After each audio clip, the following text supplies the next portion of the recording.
What's up sa inyo mga kuis na welcome back sa aking channel and welcome din sa ating segment na Hot Wheels Spotlight kung saan nagbibigay tayo ng short review sa mga Hot Wheels collections natin.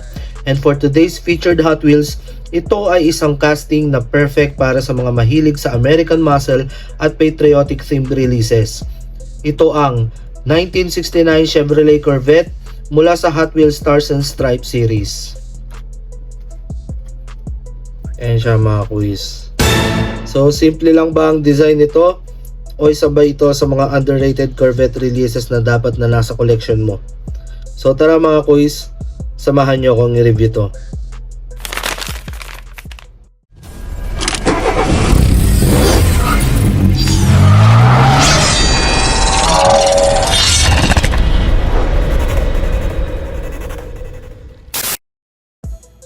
So simulan natin sa packaging mga kuis, no. So isa ito sa pinaka eye-catching cards ng Stars and Stripes series, no. So halos buong card ay puno ng red, white and blue colors kasama ang distressed American flag design na nagbibigay ng vintage feel. Ayan, makikita rin dito ang malaking letter E mga kuis. Ayan, sa gitna na parte ng graphic design ng buong series. So sa lower right naman nandiyan ang official 7 out of 10 Stars and Stripes badge. So overall, kahit naka-card lang ito sa display, no, stand out agad siya sa collections natin. So move on naman tayo sa casting mga kuis. Itong 1969 Chevrolet Corvette ay isa sa mga pinaka-iconic generations ng Corvette. So makikita agad yung long hood, ayan mga kuis. Yung short rear deck, ayan. At aggressive stance na signature ng C3 Corvette mga kuis. Ayan, so napakaganda rin ng proportions ng casting na to, no. Hindi siya mukhang oversized or compressed, kaya recognizable agad kahit sa unang tingin, no.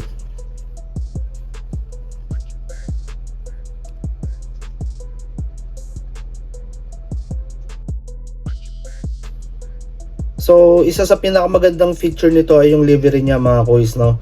Metallic blue paint na bagay sa Stars and Stripes theme. Sa gilid naman, ayan mga kuis, may red at white racing stripes na may kasamang white stars mula front fender and hanggang sa rear quarter panel niya mga kuis, no. So may maliit din siyang 50 na logo dito sa likod to commemorate Hot Wheels 50th anniversary mga kuis. Ayan, no. So hindi overcrowded ang graphics niya, no. Malinis, balanced at sakto lang ang placement kaya elegant tignan.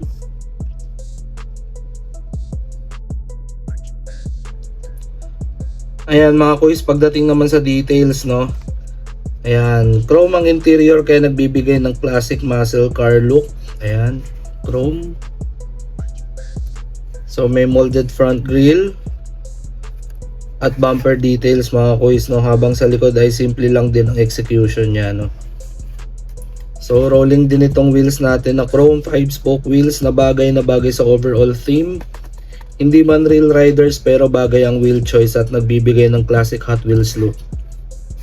Isa rin to sa mga castings na hindi na kailangan ng sobrang daming detalye para maging appealing. Nasa overall combination yan ng kulay, livery at body lines.